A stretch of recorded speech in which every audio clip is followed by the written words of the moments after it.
Hi, welcome to James Miller Lifeology, where you learn to simplify and transform your spirit, mind, and body. My name is James Miller. I'm a licensed psychotherapist and a composer. Thank you so much for tuning in today. Let's get started. Thank you so much for taking time out of your busy schedule to listen to this show. When you're done listening, I hope you take a minute and write a quick review on whichever radio or podcast platform you've heard this show. Your insights will help others to be inspired and encouraged. I have a great show for you today. I'll teach you a simple way to always respect and honor your relationship. I'll also be interviewing relationship engineer George Araman, who explains why you're attracted to someone who may not be healthy for you. He reviews his book, The Gray Dance of Love, a step-by-step guide to finding love that lasts. This book will give you insight into why love continues to elude you. For more information about George, please visit graydanceoflove.com. You may also purchase his book on Amazon or in the previous guest products in both stores at jamesmillerlifeology.com or lifeology.tv.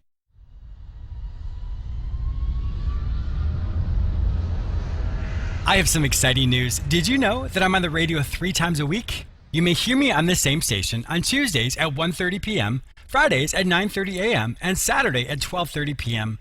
You may also hear me anytime on iHeartRadio, as well as on all the other major podcasting platforms, including iTunes, Spotify, Google Play, Stitcher, and many others. Simply search for the show name, James Miller Lifeology, or simply go to jamesmillerlifeology.com.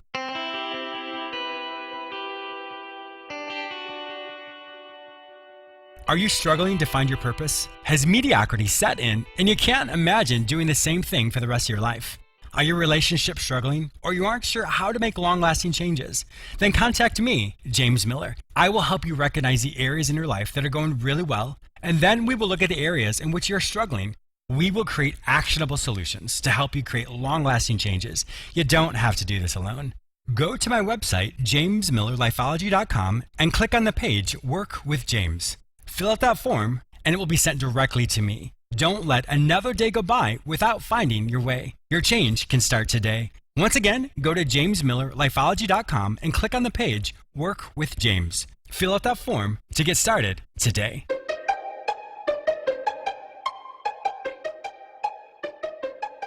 We've all heard people say that relationships take work. This is very true, but that also includes respect and honor. When you reflect on your past relationships or even your current relationship, what do you do to always put that relationship first? What I mean by that is this. Since the majority of our life, our teenage years, and perhaps even in our 20s or 30s, many people were often single. And in that, they're very familiar with their bachelor or bachelorette self. That means that they're only accountable to themselves, and they'll do what they want to do whenever they want to do it, and that's how they live their life, which makes sense. However, when we're in a relationship, our accountability changes. We're now accountable to that other person. Now, each relationship can define what accountability means to them, but when you do things outside of your marriage, for example, spend time with your friends, engage in your hobbies, you're at work, or other things that don't necessarily involve your partner, we still want to have the mindset of someone who's accountable to someone. Now, that may sound obvious, but think of it this way. You're out with your friends, and you find yourself engaging in a lot of the same activities you did when you were a bachelor or bachelorette. And in doing so, that level of accountability starts to change, and you start to only become accountable to yourself. When you return to your partner, often that's where arguments or hurt feelings come up. The way to avoid this is to think of this analogy. Have you ever been to the beach, and you play the game where you hit the ball in the air, and you pass it to your partner, and it goes back and forth in the air? The goal of that little game is to keep that ball afloat, to make sure it doesn't hit the sand. It's the same concept with the relationship. Your relationship is like that beach ball. Everything you do, you want to make sure that you keep that ball afloat. So that's why it's important to reflect on who you are when you're a bachelor or bachelorette, and how does that change when you are with someone. You'll find that you are the same, but your level of accountability is different. Perhaps it would drop that ball if you engage in coarse joking, or go to certain places that could disrespect that relationship. So what it boils down to is this. Every single thing you do in your relationship or outside of your relationship, you filter it through the thought of, does this honor or does this disrespect my relationship? And the more often you can think about that or allow that to be part of your everyday life, you'll find that your relationship becomes stronger. You'll find that you no longer engage in a bachelor or bachelorette type of mentality, and your relationship will become healthier. You're going to hear a fantastic interview in just a few moments with George Araman, who talks about reasons why love may elude you. His book, The Great Dance of Love, is specifically what you need to help you find the love that lasts.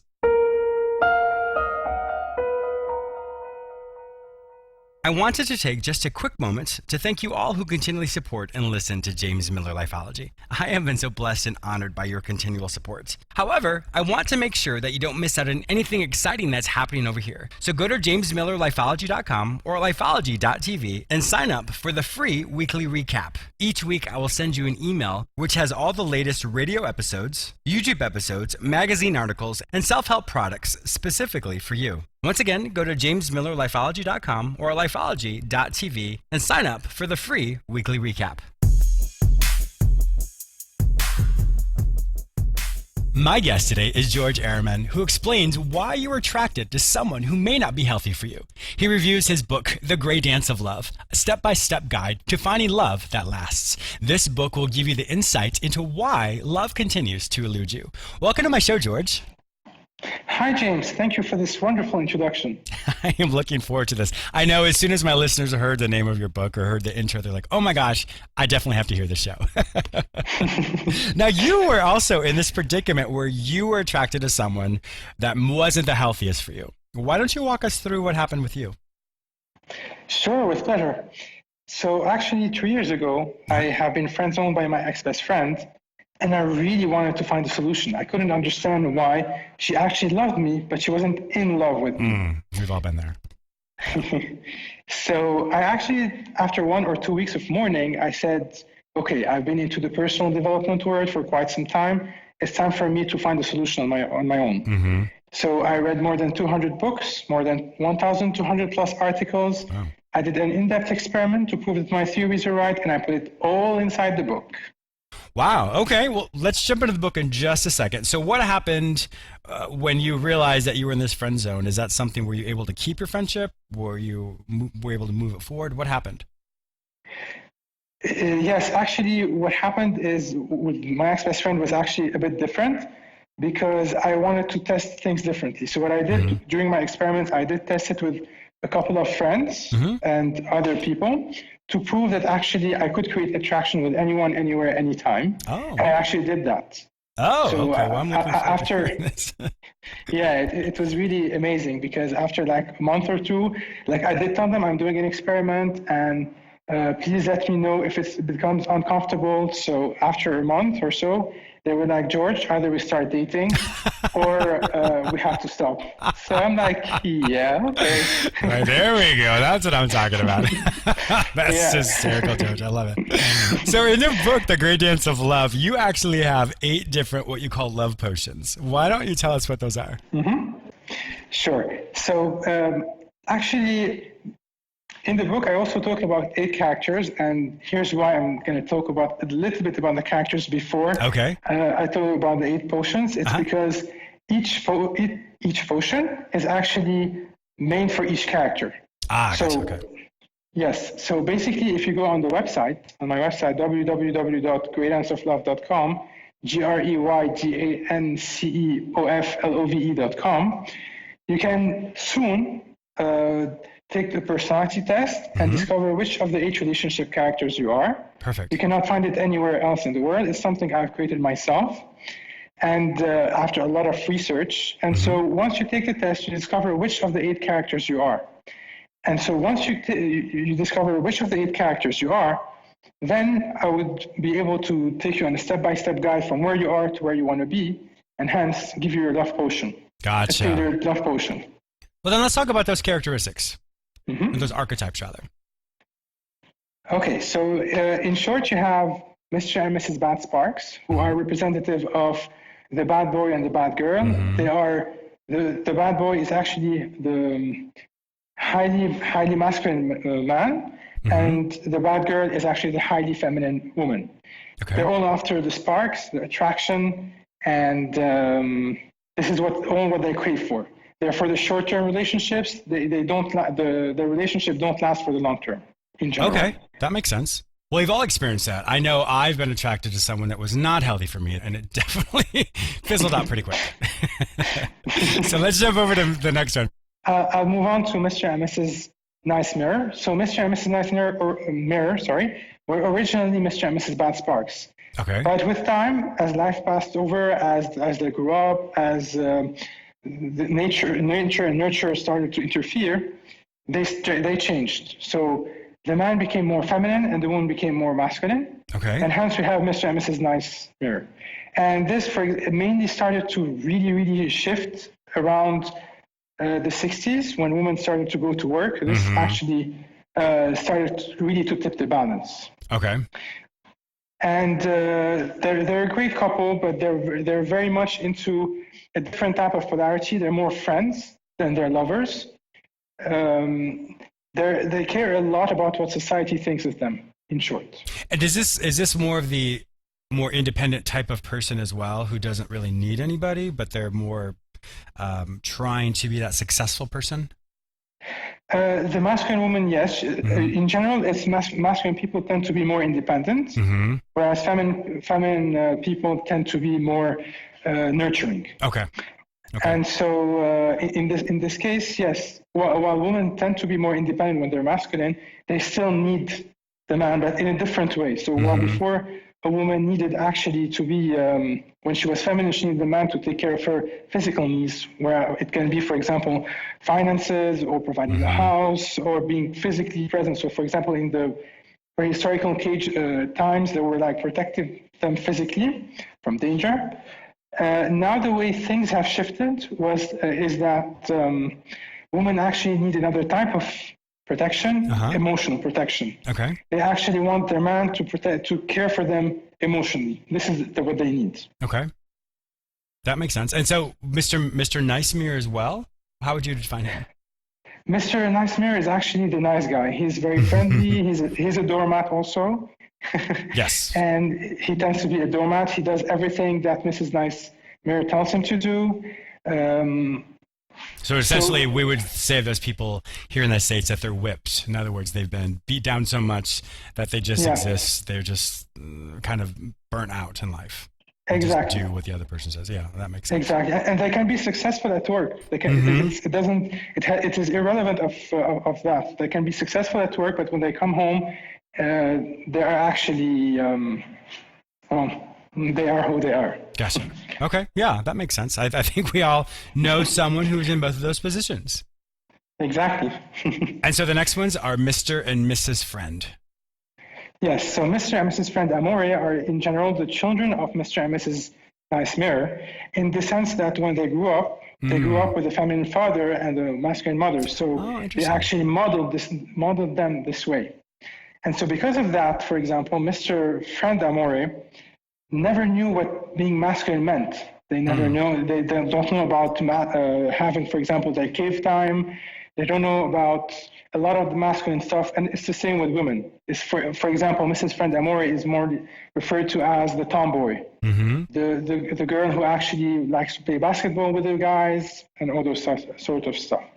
Okay, that makes sense. I like how you have these be the children of the parents of Mr. and Mrs. Nice Mirror, because it does make sense as far as we often will replicate what we've been taught as children. Exactly. Okay. And then the last two that we all want to have are Mr. and Mrs. Grey Dance. Tell us more about that. Exactly. Yes, so Mr. and Mrs. Grey Dance are actually the ultimate relationship couple, the ultimate relationship partners that we all want and strive to become. They are healthy from inside. They have a balanced masculine and feminine energy from the inside. They don't have this needy vibe. They come from a place of unconditional love, not conditional. Good. They dance very well between lover and passion, between passion and friendship. And they're really balanced. They know when to be more passionate. They know when to be more friendly. They know when to care. They know when to add more sparks. So they're really actually the ideal couple. You know, when I think about this as well, it's so important in any relationship to have an individual part, like I am part of this, but then there's also an identity of we are together. And so I think it's very healthy when people have their sense of independence outside of the relationship. And what I mean by that is identity, rather, I should say. Their identity outside, they're able to have their friends, their hobbies, all that as well. And then, but also understand that we're also a we. This couple takes precedent, it's primary, and we would never do anything as a couple to ever jeopardize that or disrespect or do something that could hamper our relationship. I love what you're saying, and it's very true. And there's actually a lot of the couples today, unfortunately, they come when they're in a relationship, they tend to come from a place of I versus you. Mm-hmm. Yes. When it's very important to have our independence, to be actually interdependent. Mm-hmm. We have our own identity as individuals, but at the same time, it's important to have an identity as we, mm-hmm. as a couple. Yes. And we rarely see couples that have this we identity. Because whenever people start to fight in a relationship, they're mm-hmm. like, what's in it for me? Yes. What can you do for me? There's no more, there are a lot of boundaries between each other rather than with each other against the world or with the outside world. Well, a lot of times you'll also find that when there is an argument, we revert back to kind of how we were when we were a child. We respond based off of how we responded when we were kids.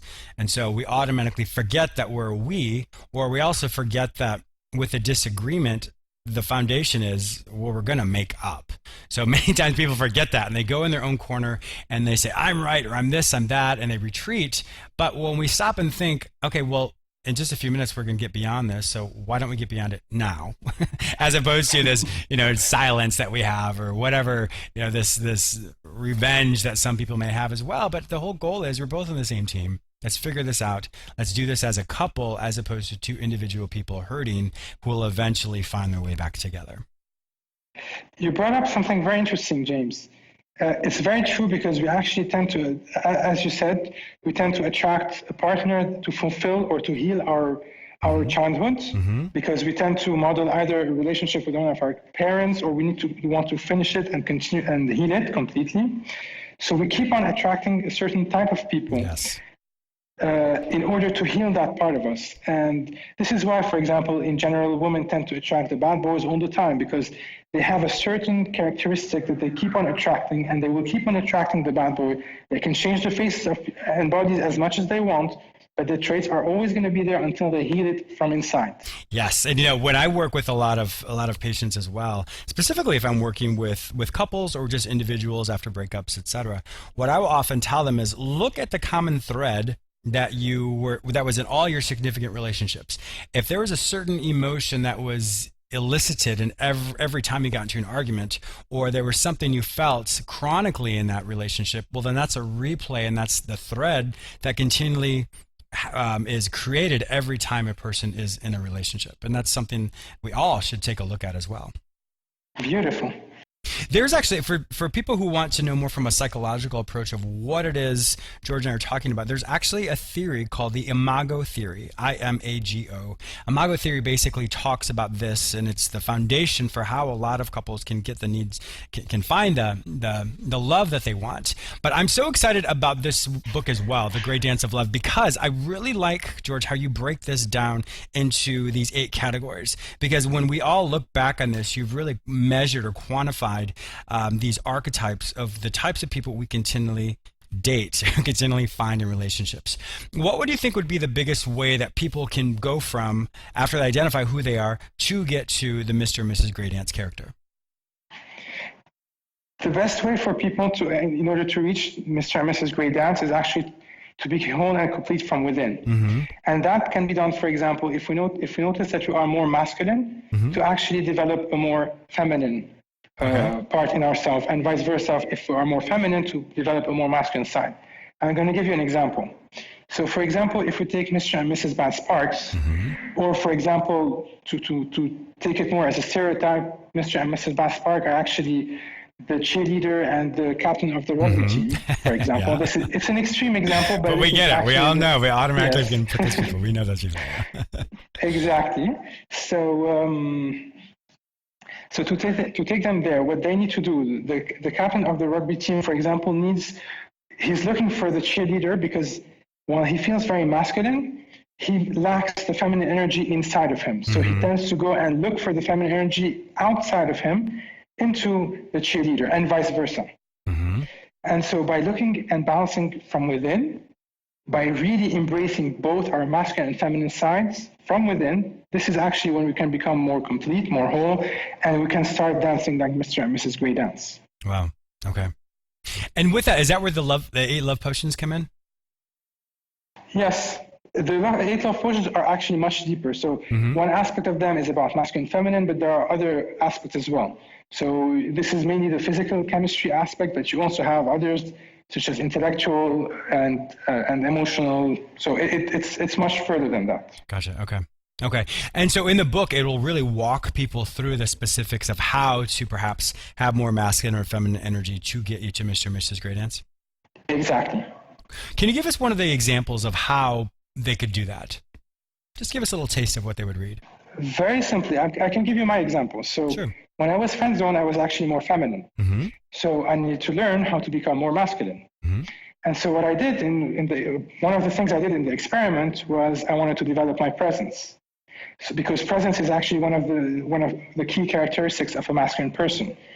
And to be present meant actually to really be there for the ladies, to actually hold space for them, to actually look at them in the eyes, etc., etc. So I had to develop that for a certain period of time. It took me around 1, 2, or 3 weeks to do that. Oh, wow.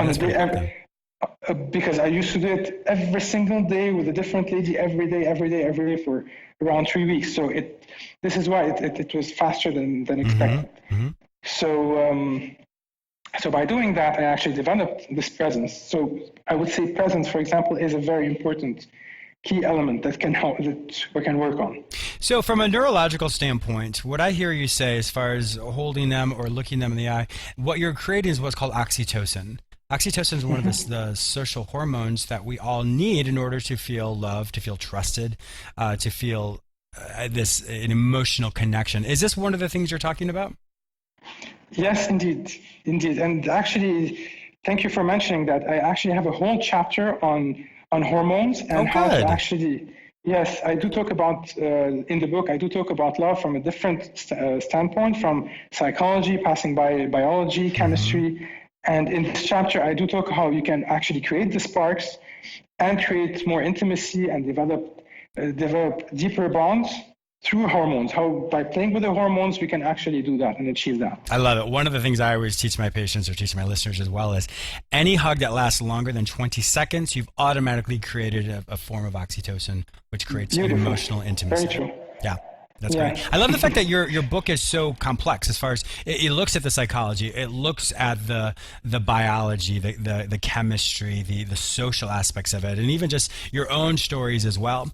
The people who read this book, what are some of the reviews that you're getting? I've got actually reviews from some very influential people like Brian Tracy, for example, authors like international authors like Nicholas Boothman or Andrew Marshall. And most of them are like really finding it very, very interesting. Oh, wow. Nice. What would you want the biggest takeaway for the readers to have?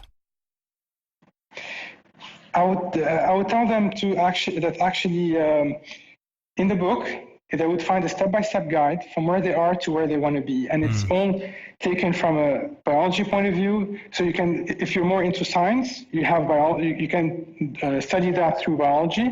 If you're more into psychology, you can take this guide from a psychology point of view. And if you're more into a story, you can read a bit of my story and how I did that. So there's really a bit of everything to cater for people. That's wonderful. And what I would say for people is that it's very important to become Mr. and Mrs. Grey Dance. And the way to do that is actually to balance between our masculine and feminine energy. And there's a step further as well. What I really like about your book as well is it's doable, it's practical. I think so many times people think, oh my gosh, I've been single for so long, or I've been in so many relationships that just don't work. And we lose that sense of hope. So what I really appreciate about your book is that it does instill hope in people again. It does let them realize that, wow, I can do something. I can change. I can find the person that's healthy for me. And in that, it's much more doable, it can happen much more quickly than one thinks. It does, but it requires work. It certainly does. Well, that's the thing. Relationships require work. Exactly. I love it. So, George, it's been an absolute pleasure having you on my show today. If my listeners would like to find out more information about you and to purchase this book, The Great Dance of Love, Step-by-Step Guide to Finding Love That Lasts, where would they find this information online? Thank you, James. Well, actually, I just launched the book 2 days ago. I actually became an international best-selling author. Congratulations. Thank you. And I would actually say that if you actually want to have 8 bonuses that are from very good friends that are very influential as well, if you've heard of Peggy McCall, Marcy Shimoff, Robert Clancy, and many others, they have been generous enough to actually give away bonuses. So by going to the following address, you can and buying the book, you can actually claim 8 bonuses that are worth more than $700. Oh my gosh! Wow. That's very kind of you. Yes, and very kind also of my amazing friends as well. That's great. The address is www.greydanceoflovebook.com. GREYDANCEOFLOVEBOOK.com. And I would also like to add that for every book that people buy, I'm going to be giving $1 from the profits of this book to the Unstoppable Foundation to actually help raise children around the world. Wow, that's incredible.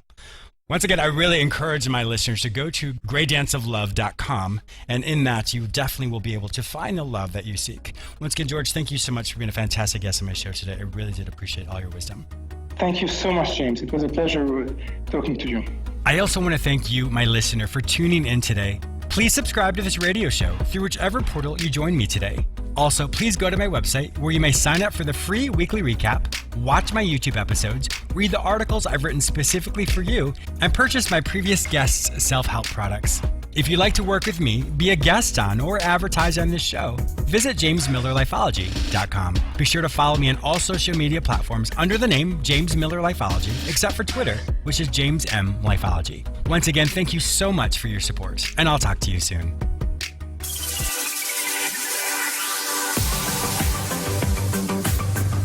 AM/FM 247, the best in talk and music all day and every day.